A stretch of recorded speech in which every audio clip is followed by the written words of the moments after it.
Okay, प्लांटमध्ये flower induce होण्यासाठी किंवा फ्लावर्स येण्यासाठी त्या प्लांटला सुरुवातीला ठराविक लाईट पिरियड किंवा जो काही ठराविक डार्क पिरियड आहे, या दोनही पिरियडमधून पास व्हावं लागतं. त्यानंतरच मग त्या प्लांटमध्ये आपल्याला फ्लावर डेव्हलप झालेले आपल्याला दिसतात, बरोबर. ह्या वेगळ्या प्रकारचे जे काही फ्लावर्स आहेत, आणि जर पर्टिक्युलरली पहा आपण आता ह्या जे काही ऑटम सीझन आहे, म्हणजे हिवाळ्यामध्ये किंवा उन्हाळ्यामध्ये जास्तीत जास्त आपल्याला फ्लावर्स जे आहेत, हे फ्लावर्स आपल्याला जास्तीत जास्त या दोन सीझनमध्ये प्लांटला आलेले दिसतील. त्यामध्ये एक आहे विंटर सीझन आणि दुसरा आहे समर सीझन और अर्ली समर सीझन. स्प्रिंग सीझन मध्ये म्हणजे काय होते, पावसाळ्यामध्ये आपल्याला जास्तीत जास्त प्लांटला फ्लावर दिसत नाही. So therefore before that they have complete their photo period, किंवा जो काही फोटो पिरियडिझम आहे हे सुरुवातीला त्या प्लांटमध्ये रिकग्नाइज केलं जातं. आणि ती साधी प्रोसेस कशी आहे की प्लांटचे जे काही लीव्ज आहेत, या लीव्जमध्ये सनलाईट, जो काही फोटो पिरियड आहे, हा फोटो पिरियड ॲज वेल ॲज डार्क पिरियड, म्हणजे त्यावरून आपण आता पुढे तुम्हाला पुन्हा एक थोडी रिव्हिजन घेऊ आणि पुढचा पॉईंट आपण कंटिन्यू करूया. जो काही डार्क पिरियड असेल किंवा जो काही लाईट पिरियड आहे, तो त्या प्लांटमध्ये सुरुवातीला कंप्लीट केला जातो. त्या पिरियडमध्ये तेवढी लाईट त्यामध्ये ॲब्झॉर्ब केली जाते आणि त्या लाईटच्या अगेन्स्ट प्लांटमध्ये रिस्पॉन्डिव्ह मेकॅनिझम किंवा रिस्पॉन्डिव्ह मेकॅनिझम आपण ज्याला म्हणूया, त्या रिस्पॉन्सनुसार प्लांटमध्ये वेगळ्या प्रकारचे काही हार्मोन्स, जसं की ज्याला आपण म्हटलं फ्लोरिजिन हार्मोन, बरोबर. फ्लोरिजिन हार्मोन जे आहे, फ्लोरिजिन हार्मोन या प्लांटच्या लीफमध्ये तयार होतं. आणि तयार झालेलं जे काही फ्लोरिजिन हार्मोन आहे, हे पुन्हा त्या प्लांटच्या टीपकडे, म्हणजे जो काही टोकाचा भाग आहे, त्या टोकाच्या भागाकडे ट्रान्सफर केलेलं आपल्याला पाहायला मिळतं, बरोबर. त्या ठिकाणी ट्रान्सफर होईल आणि मग त्या ठिकाणी असलेली जी काय अपायकल बर्ड आहे, त्या बर्डचं कन्व्हर्जन फ्लावरमध्ये झालेलं आपल्याला पाहायला मिळेल किंवा फ्लोरल बर्ड्समध्ये झालेलं पाहायला मिळतं, बरोबर. मग ज्या काही व्हेजिटेटिव्ह ट्विग्स आहेत किंवा ज्या काही फांद्या आहेत, आपण ज्या सुरुवातीला म्हणतो की जसं आता समजा आंब्याचं झाड पहा, से फॉर एक्झाम्पल आंबा आहे. आंब्याच्या झाडाला तुम्ही आता साधारणतः या महिन्यामध्ये बऱ्याच ठिकाणी त्याला फुलं आलेली तुम्ही पाहाल. मग इथून पाठीमागं काय झालं, साधारणतः जुलैपासून किंवा ऑगस्टपासून तर आज या डिसेंबरपर्यंत त्या प्लांटमध्ये या प्रकारची सनलाईट जी आहे ही ॲब्झॉर्ब होत गेली.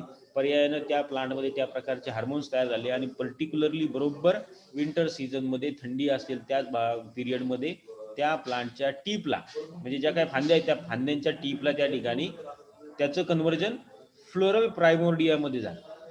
ओके, आणि फ्लोरल प्रायमोर्डियामध्ये झाल्यानंतर मग या प्रकारच्या सुरुवातीला अशा बर्ड्स किंवा फ्लोरल बर्ड्स तयार होतात. त्या फ्लोरल बर्ड्स नंतर मग ब्लूम होतील किंवा त्याला आपण म्हणतो फ्लावरिंग, फ्लावर्स उमलतील. फ्लावर उमलल्यानंतर मग त्याच्यामध्ये पुढची प्रोसेस होईल, पॉलिनेशन होईल, फर्टिलायझेशन होईल, त्यावरती फ्रूट म्हणा किंवा सीड सेट होतील आणि त्यानुसार त्याचं रिप्रोडक्शन कंटिन्यू राहील. तर बेसिक कॉन्सेप्ट काय आहे की सुरुवातीला जो काही जो काही जी काही सनलाईट आहे किंवा जो काही डार्क पिरियड आहे, तो त्या ठराविक प्रत्येक प्लांटमध्ये आवश्यक तो तेवढा पिरियड त्या प्लांटमध्ये ॲब्झॉर्ब केला जातो आणि त्यानुसार मग त्या प्लांटमध्ये या प्रकारचं मेकॅनिझम ॲक्टिवेट होतं, बरोबर. That is we called as the photo पिरियडिझम. ही सुरुवातीची कॉन्सेप्ट आपण काय बघितली, photo पिरियडिझम. Photo means what, light. मग त्यातल्या त्यात सनलाईट, सन किंवा सूर्य जो आहे हा महत्वाचा एनर्जी सोर्स आहे आणि मग ही सनलाईट त्या प्लांटमध्ये ॲब्झॉर्ब केली जाते आणि त्याला रिस्पॉन्ड म्हणून प्लांटमध्ये या प्रकारचे मेकॅनिझम, फिजिओलॉजिकल ॲक्टिव्हिटी आपल्याला प्लांटमध्ये दिसतात.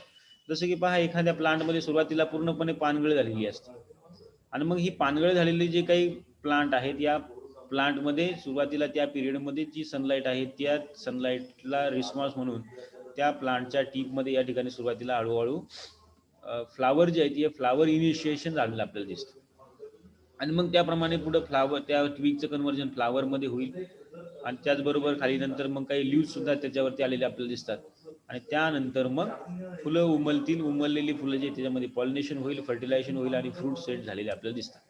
ही साधी प्रोसेस आपण बघितली आणि एकूणच काय तर या सगळ्या प्रोसेसमध्ये या ठिकाणी फोटो लाईट पिरियड जो आहे, सनलाईट जी आहे ती या ठिकाणी रेग्युलेट करते किंवा त्या सनलाईटमुळे थोडक्यात या ठिकाणी फ्लोरिजिन नावाचं हार्मोन तयार होतं. ते फ्लोरिजिन हार्मोन जे आहे ते टोकाच्या बाजूला जातं, त्या ठिकाणी फ्लावर इंड्यूस होतं. ही एक प्रोसेस ज्याला आपण म्हटलं फोटो काय म्हणतात त्याला, सॉरी, फोटो पिरियडिझम. त्यानंतर मग या फोटो पिरियडिझम मध्ये आपल्याला दुसरी एक कॉन्सेप्ट पाहायला मिळाली की that is photo periodic induction. Short day plant असू द्या किंवा लॉंग डे प्लांट असू द्या, या प्लांटमध्ये सुरुवातीला हे जे काही एक्सपोजर केलं जातं किंवा these plants they are expose to that particular period of light or dark, right, for इंड्युसिंग the flower, these period we called age the photo period, आहे की नाही. आणि मग या फोटो पिरियडमुळे या ठिकाणी फ्लावर इंडक्शन झालेले आपल्याला दिसतात. मग या दरम्यान आपल्याला आपण बघितलं एक्सपेरिमेंट मधून वेगळ्या की त्या ठिकाणी काही ना काहीतरी एक प्रकारचं कंटेंट किंवा ज्याला आपण म्हणूया फ्लोरिजिन नावाचं एक प्रकारचं कंटेंट या ठिकाणी किंवा बायोलॉजिकली ऍक्टिव्ह कंपाऊंड या ठिकाणी प्लांटमध्ये तयार होतो आणि तो त्या ठिकाणी फ्लावर इंड्यूस होण्यासाठी महत्वाचा असेल असं सुरुवातीपासून वेगळ्या प्रकारच्या फिजिओलॉजिस्टने सांगितलं. मग ते एक्सपेरिमेंटली प्रूव्ह करण्यासाठी याप्रमाणे पहा, हे फ्लोरल प्रायमोर्डिया आहे किंवा फ्लोरल मेरिस्टेम आहे आणि हा तुमचा शूट मेरिस्टेम आहे, फ्लोरल मेरिस्टेम आहे. मग हे सगळं काही प्रूव्ह करण्यासाठी काही वेगळ्या प्रकारचे एक्सपेरिमेंट केले. मग त्या ठिकाणी अशा प्रकारचे काही एक्सपेरिमेंट केले की एका प्रकारे समजा एखादं नॉर्मल प्लांट आहे ते त्या ठराविक प्रकारच्या शॉर्ट डे कंडिशनला, लॉंग नाईट कंडिशनला ठेवलं, त्या प्लांटमध्ये फ्लावर आहे, नो डाऊट. मग आता अशाच प्लांटला जर काही त्याच्यावरचे लिव्स जे आहेत हे पूर्णपणे लिव्स जर काही सगळे फॉल डाऊन केले, कट केले आणि मग जर काही त्याला समजा सनलाईटमध्ये किंवा त्या प्रकारच्या शॉर्ट डे आणि लॉंग नाईट कंडिशनमध्ये ठेवलं तर मग मात्र त्यावरती कोणत्याही प्रकारचं फ्लावर आलेलं दिसत नाही. किंवा त्या प्लांटला जर काही लॉंग डे कंडिशनला जर काही ठेवलं तरी देखील त्याच्यामध्ये फ्लावर आलेले दिसत नाही. याचा अर्थ काय होतो एकूणच की त्या प्लांटला पर्टिक्युलर शॉर्ट डे कंडिशन आवश्यक आहे आणि त्यातल्या त्यात ही जी काही सनलाईट आहे ही सनलाईट रिसीव्ह करण्यासाठी त्या प्लांटवरती लिव्ज असणं आवश्यक आहे. नंतर पुढच्या एक्सपेरिमेंटमध्ये असंही केलं की सगळे लिव्ज काढून टाकले, फक्त एकच लिव्ज त्या ठिकाणी ठेवलं, एकच पान त्या प्लांटवरती तसंच ठेवलं आणि त्या ठिकाणी त्याला शॉर्ट डे कंडिशनला एक्सपोज केलं तरी देखील त्यामध्ये फ्लावर्स आलेले दिसतात. बरोबर. दुसऱ्या एका एक्सपेरिमेंटमध्ये काय केलं, 2 ट्विग्स आहेत, या 2 फांद्यापैकी एकच फांदी जी आहे ती शॉर्ट डे कंडिशनला एक्सपोज केली आणि दुसरी जी आहे ती लॉंग डे कंडिशनला एक्सपोज केली. वास्तविक या प्लांटला शॉर्ट डे कंडिशन आवश्यक असतात फ्लावर येण्यासाठी आणि त्या शॉर्ट डे कंडिशनला एक्सपोज केलेल्या फांदीवरती फक्त एकच लिव्स त्या ठिकाणी शिल्लक ठेवलं तरी देखील आपल्याला त्या ठिकाणी फ्लावर आलेले आपल्याला दिसतात. बरोबर. असे वेगवेगळ्या प्रकारचे एक्सपेरिमेंट करून या ठिकाणी प्रूव्ह केलेलं आहे की त्या प्लांटमध्ये, प्रत्येक प्लांटमध्ये या ठराविक फोटो पिरियडमध्ये जे काही लिव्ज असतात हे लिव्ज काय करतात, सनलाईट ऍब्झॉर्ब करतात आणि त्या प्लांटमध्ये एक प्रकारचं मेकॅनिझम ट्रिगर होतं आणि पर्यायानं मग त्या ठिकाणी त्या प्लांटला फ्लावर आलेले दिसतात. अचानकच फ्लावर येत नाहीत. तुम्ही पहा, तुम्ही भरपूर वेळा ऑब्झर्व केलं असेल की आपल्याकडे जर काही वातावरण बिघडलं असेल, अशा बिघडलेल्या वातावरणामध्ये आपल्या शेतामध्ये जे काही पीक असेल त्या पिकाला फ्लावर्स येत नाहीत बऱ्याच वेळेला. मग या ठिकाणी सोयाबीन असू द्या, तुमचं तूर असू द्या किंवा गहू असू द्या किंवा हरभरा असेल, फुलंच जर काही नाही आली तर त्या ठिकाणी त्याला सीड ग्रेन्स किंवा बाकीचे जे काय आहे ती फ्रूट लागेल का? नाही. त्या ठिकाणी फ्रूट येणं, फुलं येणं सुरुवातीला महत्वाचे आहे. जेवढी काही फुलं येतील त्याच्यामध्ये पॉलिनेशन होणं आणखीन आवश्यक आहे. पॉलिनेशन झाल्यानंतर फर्टिलायझेशन होणं आवश्यक आहे आणि त्यानंतर मग बाकीची सगळी काही प्रोसेस झाली आपल्याला दिसेल. तर यानुसार फायनली आपण असं सांगू शकतो, इव्हन ग्राफ्टेड प्लांटमध्ये देखील ग्राफ्ट केलेले जे काही प्लांट आहेत, म्हणजे पहा एका प्लांटला एक्सपोज केलं आणि ते प्लांट दुसऱ्या प्लांटला चिटकवलं किंवा त्याला ग्राफ्ट केलं, कलम केलं त्याचं, मग मात्र दुसऱ्या प्लांटमध्ये देखील आपल्याला फ्लावर आलेले दिसतात. आणि हेच मेकॅनिझम जे काही कलमी आंबे असतील, कलमी पेरू असतील किंवा कलमी जी काही झाडं आपल्याकडे मिळतात त्या सगळ्या प्लांटमध्ये आपल्याला हे मेकॅनिझम पाहायला मिळतं. ओके. ऑलरेडी ज्या प्लांट मध्ये अशा प्रकारचे फ्लोरिजिन टाईपचे कंपाऊंड रिकॉग्नाइज किंवा तयार झालेले आहेत, अशा प्रकारची ट्विग जर काही तुम्ही इमॅच्युअर प्लांटला जर काही कलम केली किंवा लावली तर त्या ठिकाणी त्या फ्लावरिंग ट्विगला डायरेक्टली फ्लावर आलेले आपल्याला दिसतात. त्यामुळे कलमी झाडाला, कलमी आंब्याला लगेच दुसऱ्या वर्षी लगेच फ्लावर आलेले दिसतील. बरोबर. तर हा सगळा काही प्रकार आहे. तर यानंतर हे सर्व काही होण्यासाठी या ठिकाणी प्लांटमध्ये जी काही सनलाईट आहे ही सनलाईट त्या ठिकाणी ऍब्झॉर्ब होते and that is we called as a फायटोक्रोम्स. So फायटोक्रोम is a photo receptor. फायटोक्रोम हे काय, त्या ठिकाणी प्लांटच्या लीव्हमध्ये प्रेझेंट असतात की जे सनलाईटला रिसीव्ह करतात.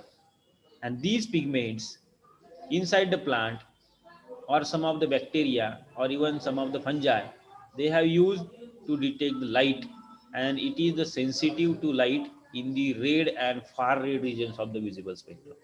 आता जी काही विजिबल लाईट आहे त्या विजिबल लाईट मधली जी काही रेड लाईट आहे किंवा फार रेड लाईट जो काही रिजन आहे तो पर्टिक्युलरली या ठिकाणी या फायटोक्रोम रिजन जे आहेत प्लांटच्या लीफमध्ये त्या ठिकाणी ऍब्झॉर्ब केले जातात आणि मग त्याला किंवा हे ऍक्च्युअली हे रिसिव्हर आहे, हा अँटीना आहे समजा थोडक्यात. प्लांटच्या लीफमध्ये, की ज्या ज्या अँटेनाच्या थ्रू ही सनलाईट जी आहे ती ॲब्झॉर्ब केली जाते. मग होतं काय, फायटोक्रोम जे आहेत हे फायटोक्रोम्स एक ठराविक प्रकारचे प्रोटीन्स आहेत with bilin chromophores. Okay, they are the proteins with bilin chromophore, and these pigment that controls growth and flowering in many of the plant. Right. So these are the phytochromes in many flowering plants. They are used to regulate the time of flowering. वेगळ्या प्लांटमध्ये हे कशासाठी वापरले जातील, साहजिकच flowering कोणत्या सीझनला कोणत्या timing मध्ये यायचं हे त्या ठिकाणी प्लांटला या प्रकारे रिकग्नाइज होतं, याप्रमाणे कळतं. जसं आता आपल्यासारख्या माणसाला डोळे आहेत, कान आहे, नाक आहे, टेस्ट म्हणा किंवा स्मेल सेन्स करण्यासाठी, पण असा प्रकार मात्र प्लांटमध्ये नाही. तरी देखील या वेगवेगळ्या प्रकारच्या माध्यमातून प्लांटमध्ये त्या प्रकारचा रिस्पॉन्स घडलेला आपल्याला पाहायला मिळतो. So in this it also regulates other responses including germination of seeds. पहा, आपण एखादं समजा ज्या वेळेला शेती करतो, शेतामध्ये ज्या वेळेला एखाद्या बिया पेरतो, पेरणी केल्यानंतर सगळ्याच्या सगळ्या बिया काही उगून येत नाही, सगळ्याच्या बियाचं जर्मिनेशन होत नाही. आपण जर्मिनेशन पर्सेंटेज देखील बऱ्याच वेळेला आधी टेस्ट केलं असतं बघा, लॅबोरेटरीमध्ये ते भरपूर दाखवतं, 80-90% लॅबोरेटरीमध्ये जर्मिनेशन पर्सेंटेज दाखवतो, पण ॲक्च्युअली फील्डमध्ये 40 ते 50% देखील सीड जे आहेत ह्या जर्मिनेट होत नाहीत. याच्या पाठीमागं काय कारण असेल, तर मग त्या ठिकाणी असणारं ॲटमॉस्फिअर, त्या प्लांटला जर्मिनेशन होण्यासाठी आवश्यक असणारं जे काही ॲटमॉस्फिअर आहे ते जर काही मिळालं नाही, किंवा जास्तीत जास्त थंडी असेल, किंवा जास्त पाऊस असेल, किंवा वेगळ्या प्रकारच्या काही ॲडवर्स कंडिशन असतील, तर अशा वेळेला मात्र सीड जर्मिनेट होत नाहीत.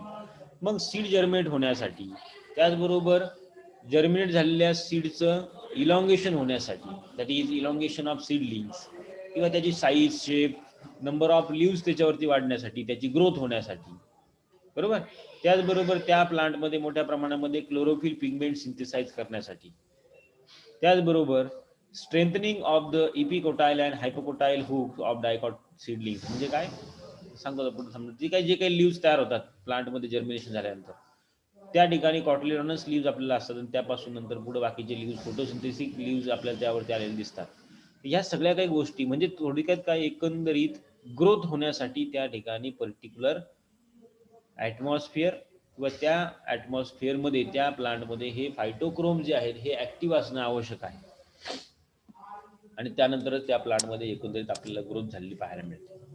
So generally these फायटोक्रोम्स they are found in the leaves of most of the plants. Okay.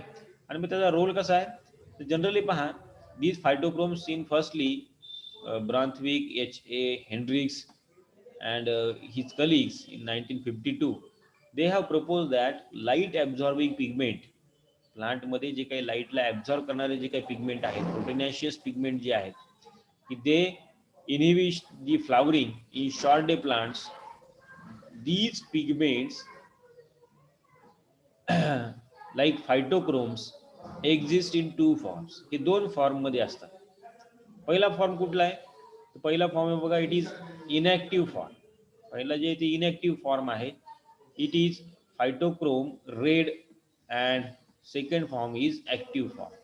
पहिला जो आहे तो इनॅक्टिव्ह फॉर्म आहे, ज्याला फायटोक्रोम रेड असं म्हटलं, आणि दुसरा आहे तो ॲक्टिव्ह फॉर्म, ज्याला फायटोक्रोम फार रेड असं म्हटलं, FR.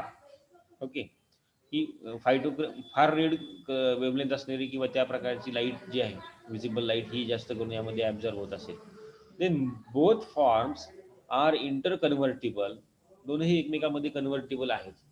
But the active फायटोक्रोम far red form, it act as a trigger for developmental and morphogenetic process.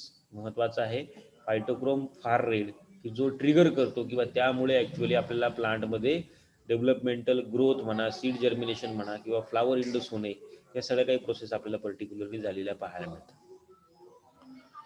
While phytochrome red, which form can be converted into phytochrome far red, forms in presence of red light, साधारणतः 660 ते 665 nanometre wavelength ची light जी आहे त्याच्या प्रेझेन्समध्ये याचं inter conversion झालेलं आपल्याला पाहायला मिळतं.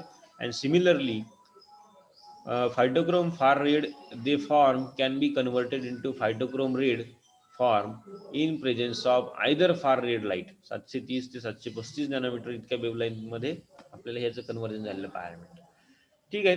So this interconversion does not take place directly but involves many intermediate species of phytochrome, that is called as the other phytochrome species or other phytochrome forms like IA, IB and so on. वेगवेगळ्या प्रकारचे जे आहेत.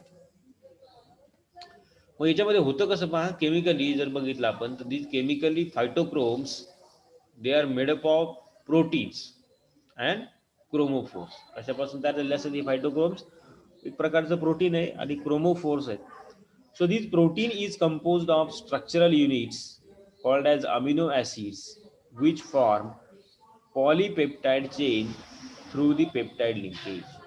Okay, so in this protein is composed of structural unit. एक वेगळ्या प्रकारचं त्याच्यामध्ये structural unit आपल्याला ह्या प्रोटीन्स मध्ये पाहायला मिळतं की काय त्याच्यामध्ये अमिनो ऍसिड जे आहेत, these amino acids they forming the polypeptide chain through the polypeptide linkage किंवा हा प्रोटीन या अमिनो ऍसिड पासून तयार झालेला आहे. So in this phytochromes is a conjugated protein and chemically it is made up of by water soluble proteins and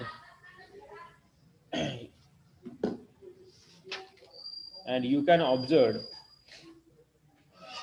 the chromophores, and due to presence of this chromophore the phytochrome appears like a bluish, and each phytochrome molecule is a dimer contain two identical monomeric units. आता एक थोडक्यात बघा हे फायटोक्रोम कशा प्रकारे तयार झालेलं आहे थोडक्यात आपल्याला थोडंसं पाहायचं आणि मग पुढे जायचं. So each monomeric unit is made up of by one globular protein. Monomeric unit आपल्या फायटोक्रोम मध्ये पाहायला मिळतं. हे प्रत्येक मोनोमेरिक युनिट जे आहे हे ग्लोब्युलर प्रोटीन पासून तयार झालेलं आहे. Okay, so globular protein मोनोमेअर and one chromophore, एक क्रोमोफोर आणि एक या प्रकारचा ग्लोब्युलर प्रोटीन यापासून हे फायटोक्रोमचं स्ट्रक्चर तयार झालेलं आपल्याला दिसतं. So each phytochrome molecule contains two globular protein monomers units and two chromophores.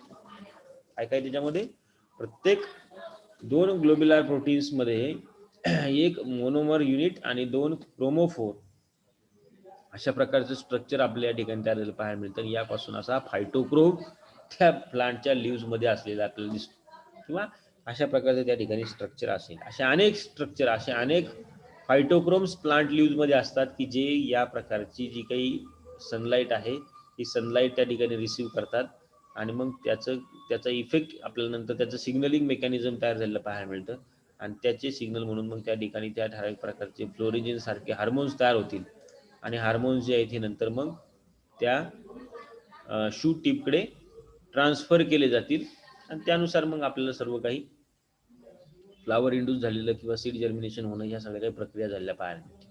So in this globular protein monomer each protein monomer contains 3 disulfide bond made up of about 1100 amino acids and about 60% amino acids including lysine, histidine, arginine, asperginin, serine, glutamic acid, glutamine. So या वेगळ्या प्रकारचे हे सगळे amino acid याच्यामध्ये असतात. And these amino acids they jointly form a polypeptide chain through the peptide linkage and togetherly forming that protein monomer. आणि या protein मोनोमरला हा या ठिकाणी क्रोमोफोर जोडलेला असतो. असे दोन युनिट या ठिकाणी असतात, त्यापासून एक फायटोक्रोम मॉलिक्यूल तयार झालेला आपल्याला दिसतो. ठीक आहे. आता क्रोमोफोर काय असतो याच्यामध्ये, तर क्रोमोफोरचं स्ट्रक्चर इथे दाखवलंय बघा, केमिकल स्ट्रक्चर दिलंय क्रोमोफोरचं. काय त्याच्यामध्ये each in this each monomer unit contain one chromophore and each chromophore remain linked to proteins monomer through the cysteine residue, and this chromophore of phytochrome is made up of by 4 pyrrole rings arranged in a linear rows. अशा एका line मध्ये ह्या 4 पायरॉलच्या rings एकमेकाला attach झालेल्या आपल्याला दिसतात, त्यापासून एक साधारणतः क्रोमोफोर तयार झालेला असतो. ओके, याप्रमाणे सगळं काही स्ट्रक्चर तयार झालेलं आहे. आणि मग याच्यामध्ये आपल्याला काय याचा फिजिओलॉजिकल रोल पाहायला मिळतो. ऍक्च्युअली या फायटोक्रोमचा रोल काय आहे, तर फायटोक्रोम्स they play important role in many physiological functions. They are mediated through the light response. म्हणजे थोडक्यात काय, पहिली गोष्ट लक्षात घ्या, हे जे काही फायटोक्रोम्स आहेत या फायटोक्रोमचं पहिलं महत्त्वाचं फंक्शन आहे की प्लांट लिव्ज मध्ये किंवा प्लांटमध्ये जी काही सनलाईट आवश्यक आहे, त्याला आपण डार्क पिरियड म्हणूया किंवा लाईट पिरियड म्हणूया, मग तो लॉंग असेल किंवा शॉर्ट असेल, तो तेवढा पिरियड त्या ठिकाणी रिकग्नाइज करणे आणि रिकग्नाइज केल्यानंतर मग ठराविक प्रकारचे सिग्नल्स त्या ठिकाणी प्लांटमध्ये तयार करणे. मग कोणत्या फिजिओलॉजिकल ऍक्टिव्हिटीमध्ये आपल्याला याचा रोल पाहायला मिळतो, तर पहिली ऍक्टिव्हिटी आहे सीड जर्मिनेशन. बरोबर. So in many of the plants germination of seeds they are एनहान्स्ड by the light, specifically red light. It will enhance the germination and far red light it will inhibit germination. पहा,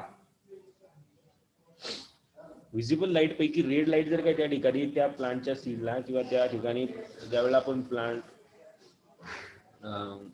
जे seed आहे त्या सीडवरती जर काही expose होत असेल, अशा प्रकारच्या सीडमध्ये जास्तीत जास्त जर्मिनेशन झालं आपल्याला पाहायला मिळेल. पण त्याच ठिकाणी जर काही फार रेड लाईट जर काही जास्त प्रमाणात असेल किंवा ती जर काही त्या ठिकाणी रिसीव्ह होत असेल तर त्या ठिकाणी त्याला इनहिबिट केलं जातं, जर्मिनेशन होत नाही. तर हा पहिला रिस्पॉन्स आपल्याला पाहायला मिळतो जो की फायटोक्रोम्स कडनं घडलेला आपल्याला दिसतो सीड जर्मिनेशनचा. ठीक आहे. दुसरं आहे बघा seedling growth.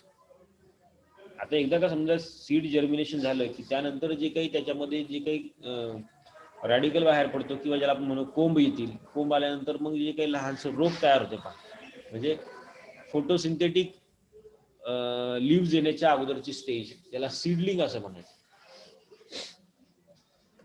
So in these, the seedling growth seems to be also mediated by the phytochromes. या phytochromes throughs आपल्याला seedling ची ग्रोथ झालेली आपल्याला दिसते. So growth of that mature plant is affected by light through these phytochromes, and if dicot plant is grown in the far red light, it seems become considerably elongated. म्हणजे पहा, particularly जर काही समजा एखादं dicot प्लांटचं seed असेल आणि ते seed जर काही समजा फार रेड लाईटच्या एक्सपोजरमध्ये जर काही जास्त प्रमाणात म्हणजे त्याला जर काही फार रेड लाईट जर काही प्रोव्हाइड केली गेली तर त्या ठिकाणी त्या सीडमध्ये जास्तीत जास्त फास्ट ग्रोथ झाली आपल्याला पाहायला मिळते. त्याचं जास्त इलॉंगेशन होईल, त्याची जास्त हाईट वाढेल, जास्त बायोमास होईल as compare to the normal seedling. म्हणजे पहा, नुसतं जर्मिनेशन होऊन उपयोग नाही. जर्मिनेशन झाल्यानंतर जी काही प्रोसेस आहे डेव्हलपमेंटची, त्यावेळेला जर काही फार रेड लाईट जर काही त्या ठिकाणी उपलब्ध झाली तर त्या ठिकाणी जास्तीत जास्त इलॉंगेशन झालेलं आपल्याला पाहायला मिळतं सीडलिंगचं. सो सीडलिंग ग्रोथ वरती याचा अफेक्ट झालेला आपल्याला दिसतो. त्याचबरोबर लास्टली महत्वाचा पार्ट आहे तो म्हणजे फ्लावर इंड्यूस होण्याचा, आहे की नाही. फ्लावरिंग देखील जे काही प्लांटमध्ये होतं हे सुद्धा इंड्यूस होण्यासाठी त्या ठिकाणी फायटोक्रोम जे आहेत हे महत्वाचं फंक्शन प्ले करतात. So these photoperiodic flowering responses in most species, they have been shown to mediated by phytochromes, and in short day plant flowering is inhibited by exposure to the red light during the desired dark period, but this far red light is effective in reversing a red light breaks, that is flowering will be occurs. अशा प्रकारे या प्रकारच्या short day plant मध्ये flowering आलेलं आपल्याला दिसतं किंवा जे काय असेल ते साधारणतः याप्रमाणे फायटोक्रोम जे आहेत हे फायटोक्रोम्स रिसीव्ह करतात आणि मग त्याप्रमाणे मध्ये हे सगळं काही मेकॅनिझम सुरू होतं. कसं होतंय ते तर त्याची थोडं आणखी पुन्हा काही किचकट प्रक्रिया आपल्याला दाखवलेली आहे. मोड ऑफ ऍक्शन मध्ये it is believe that during the day time, दिवसाच्या वेळेला जे काही फायटोक्रोम फार रेड आहे, फार रेड लाईट जी आहे, which form this form of phytochrome is accumulated in the plant will cause inhibition of flowering in short day plant and stimulation in a long day plant. Short day plant मध्ये inhibit करते पण long day plant मध्ये त्याचं stimulation होईल. And during the critical dark period in short day plant these phytochrome far red form gradually changes into phytochrome red will resulting into flowering. म्हणजे dark period त्या ठिकाणी आवश्यक आहे बघा. म्हणजे आपण सुरुवातीलाच म्हटलं की जे काही शॉर्ट डे प्लांट आहेत या शॉर्ट डे प्लांट मध्ये लाईट पेक्षाही महत्वाचा फॅक्टर आहे तो म्हणजे डार्क पिरियड. एवढा लॉंग डार्क पिरियड त्या ठिकाणी त्या प्लांट मध्ये आवश्यक आहे. मध्ये जरी थोडंफार जरी त्या ठिकाणी लाईटचं इंटरप्शन झालं तर लाईट इंटरप्शन मुळे त्या ठिकाणी पूर्णपणे त्या ठिकाणी फ्लावर येण्याचं मेकॅनिझम हे बिघडू शकतं आणि त्याला फ्लावर येत नाहीत. So in short day plant the inhibitory effect of red light during the critical dark period can be reversed by exposing the plant with far red light, which causes the conversion of phytochrome far red to the फायटोक्रोम red forms, असं conversion होत असतं त्याच्यामध्ये, आणि त्या साधारणतः त्या प्रमाणात ते त्या प्रकारच्या प्लांटमध्ये त्याचं रिकग्निशन झालेलं आपल्याला दिसतं. तर अशी कॉन्सेप्ट आहे. हा 2 कॉन्सेप्ट आतापर्यंत आपण पाहिल्या. फोटो पिरियडिझम म्हणजे डायरेक्ट फिजिओलॉजिकल इफेक्ट आपल्याला पाहायला मिळाला, की समजा लॉंग डे कंडिशन असेल किंवा शॉर्ट डे कंडिशन असेल आणि लॉंग डार्क पिरियड किंवा शॉर्ट डार्क पिरियड हा त्या ठिकाणी प्लांटमध्ये रिसीव्ह केला जातो आणि त्याला रिस्पॉन्स म्हणून मग नंतर प्लांटमध्ये जर्मिनेशन होत आहे, त्यानंतर सीडलिंगची ग्रोथ होते, त्याचबरोबर फ्लावरिंग इंड्यूस होते. या सगळ्या काही फिजिओलॉजिकल इफेक्ट आपल्याला प्लांटमध्ये पाहायला मिळतात. या एकंदरीत या सगळ्या इफेक्टला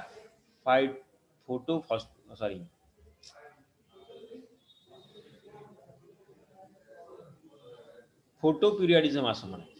काय म्हणायचं? फोटो पिरियडिझम असं म्हणायचं, बरोबर. की ज्या ठिकाणी थोडक्यात असं लक्षात घ्या की सनलाईट जी आहे, लाईट पिरियड जो आहे, हा लाईट पिरियड त्या ठिकाणी या प्रकारचं फ्लावरिंग जे आहे ते ट्रिगर करतो, बरोबर. एवढ्या तासाचा लाईट पिरियड ज्या वेळेला प्लांटला व्हेजिटेटिव्ह फेज मध्ये मिळेल, त्यानंतर त्या प्लांटमध्ये फ्लावर्स आलेले आपल्याला दिसतील. हे साधारणतः एक थोडक्यात मेकॅनिझम. आता दुसरी एक मजेशीर कॉन्सेप्ट आपल्याला पाहायची बघा. जसं की काही प्लांट आहे, जसं की ट्युलिप नावाचं, ही गुलाबासारखे दिसते बघा, हे प्लांट हे असेल, किंवा मग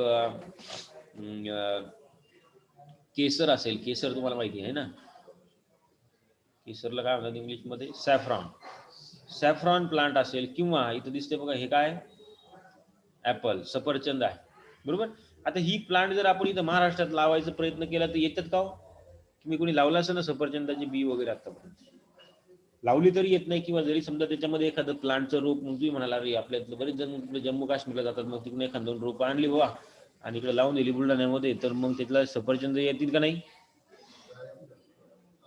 आहे की नाही?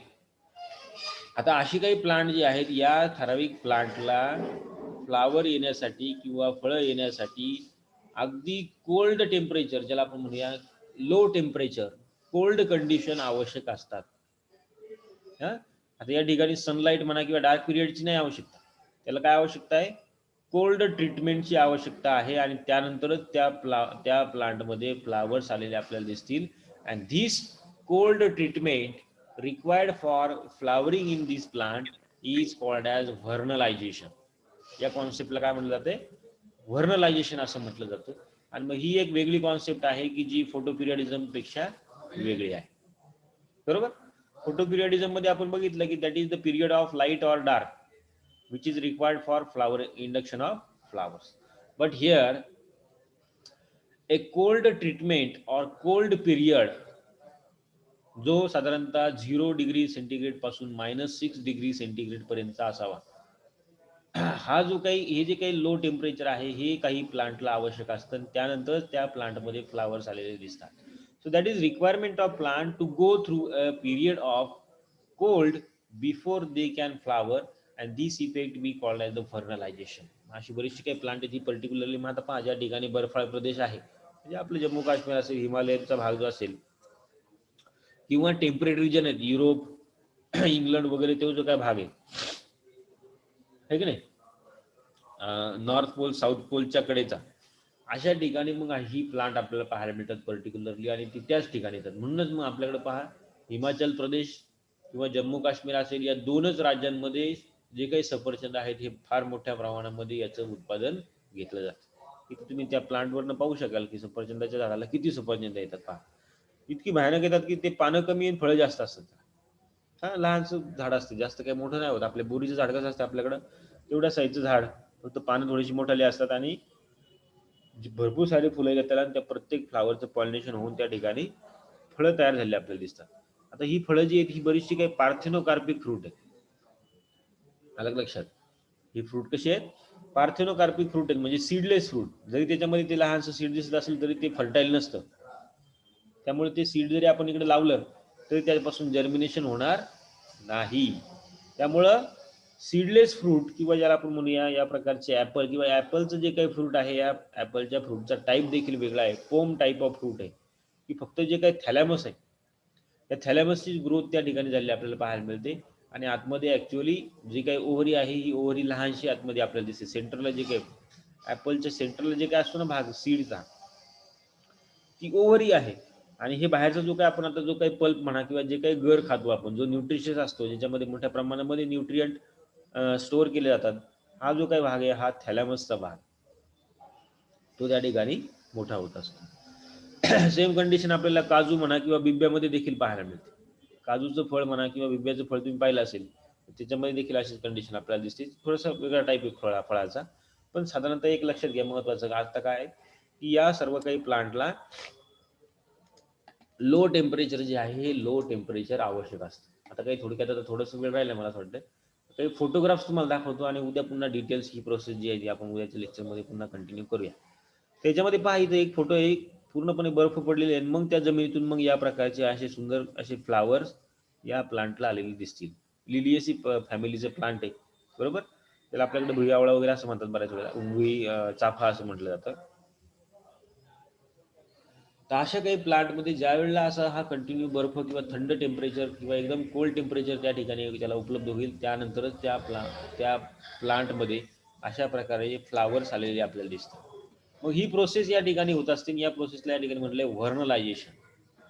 म्हणजे काय होतं की सुरुवातीच्या व्हेजिटेटिव्ह फेजमध्ये ठराविक पिरियडमध्ये ज्या वेळेला या प्लांटला कोल्ड एक्सपोजर किंवा लो टेम्परेचर ज्या वेळेला उपलब्ध होईल, त्यानंतरच या प्लांटमध्ये फुलं आलेली आपल्याला पाहायला मिळतात. त्याचं एक आणखीन आपल्याकडचं उदाहरण म्हणजे आंबा. मगाच सांगितले, आंब्याच्या झाडाला पाय थोडीशी जर थंडी असेल तरच त्या आंब्याला फ्लावर्स किंवा फुलं आलेलं आपल्याला पाहायला मिळतं. थंडी जर काही नसेल तर त्या ठिकाणी आंब्याला, बऱ्याचशा आंब्यांना फुलं आलेली दिसत नाही. यावर्षी तेच झालंय. पण यावर्षी थंडी जी आहे त्याच्यामध्ये भरपूर सारी फ्लक्च्युएशन झालेली आपल्याला दिसतात, कमी जास्त आहे. त्यामुळं सर्रास आपल्याकडे जेवढे काही आंबे असतील त्या प्रत्येक आंब्याला फ्लावर्स तितक्या मोठ्या प्रमाणामध्ये आलेले दिसणार नाहीत. Okay, so this is we called as the व्हर्नलायझेशन. आणि हे व्हर्नलायझेशन जे आहे, लो टेम्परेचर जे आहे, हे लो टेम्परेचर त्या व्हेजिटेटिव्ह फेजमध्ये या ठिकाणी सेन्सिटिव्ह पार्ट म्हणून त्याला म्हटलं जातं आपण, ॲडल्ट व्हेजिटेटिव्ह फेज जे आहे यामध्ये रिकग्नाइज होतं आणि त्यानंतर मग त्या प्लांटला फ्लावर्स आलेले आपल्याला दिसतात, बरोबर. So that is we called as even chilling effect. या कॉन्सेप्टला चिलिंग इफेक्ट असं देखील म्हटलं जातं. Chilled means what, low temperature. Chilled means low means what, अगदीच कमी टेम्परेचर, 0 ते -डिग्री, -6, -5, -10 डिग्री सेंटीग्रेड पर्यंत, 0च्या बिलो ज्या ठिकाणी पाण्याचं जे आहे ते बर्फ होत असतं, ठीक आहे ना. 0 डिग्री सेंटीग्रेडला काय होतंय, पाणी जे आहे ते सॉलिडिफाय होतं, बर्फ होतो. त्याहीपेक्षा कमी टेम्परेचर ज्या वेळेला अशा काही प्लांटला मिळेल, त्यानंतर त्या प्लांटमध्ये फ्लावर्स आलेले आपल्याला दिसतात. So that is chilled for a month of 5 degree centigrade, planted at ordinary temperature, and when you can observe the flowers will be comes out or flowering will be developed. So व्हर्नलाइज plant किंवा non व्हर्नलाइज plant या ठिकाणी या डायग्राममध्ये दाखवले. बघ, त्या सीडलिंगला, त्या germinated सीडलिंगला या ठिकाणी एक महिन्यापर्यंत 5 डिग्री सेंटीग्रेड टेम्परेचर जे आहे ते प्रोव्हाइड केले आणि त्यानंतर त्या प्लांटमध्ये आपल्याला फ्लावर्स आलेले दिसतील. पण मात्र जर काही याला समजा याप्रमाणे चिलिंग इफेक्ट किंवा ज्याला लो टेम्परेचर जर काही समजा त्या प्लांटला जर काही प्रोव्हाइड केलं नाही दुसरीकडं, तर मग मात्र त्यामध्ये कोणत्याही प्रकारचं फ्लावरिंग आलेलं दिसणार नाही. ते प्लांट त्या ठिकाणी स्टंटेड राहिलेलं दिसेल. अशा प्रकारचे इफेक्ट आपल्याला ह्या प्लांटमध्ये पाहायला मिळतात. आणि मग व्हर्नलायझेशन मध्ये देखील आपल्याला खूप मोठा फिजिओलॉजिकल इफेक्ट आपल्याला पाहायला मिळतो. आणि या व्हर्नलायझेशन मध्ये देखील एक प्रकारचं हार्मोन्स या ठिकाणी तयार झालेलं आपल्याला दिसतं. That hormone is called as a vernalin. Vernalin नावाचं हार्मोन, जसं आपण सुरुवातीला फ्लोरिजिन असं बघितलं होतं आहे की नाही, की सनलाईट ॲब्झॉर्ब करून या प्रकारचं कंपाऊंड प्लांटमध्ये तयार होत असतं. अशाच प्रकारचं एक कंपाऊंड लो टेम्परेचरची ज्यावेळेला ट्रीटमेंट प्लांटमध्ये होते त्यावेळेला एक तयार होतं, त्याला म्हटलं या ठिकाणी व्हर्नॅलिन.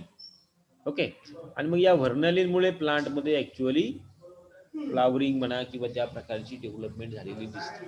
तर असा हा प्रकार आहे व्हर्नलायझेशन. थोडीशी मोठी कॉन्सेप्ट आहे, पण आपण उद्याच्या लेक्चरमध्ये डिटेल्स घेऊया.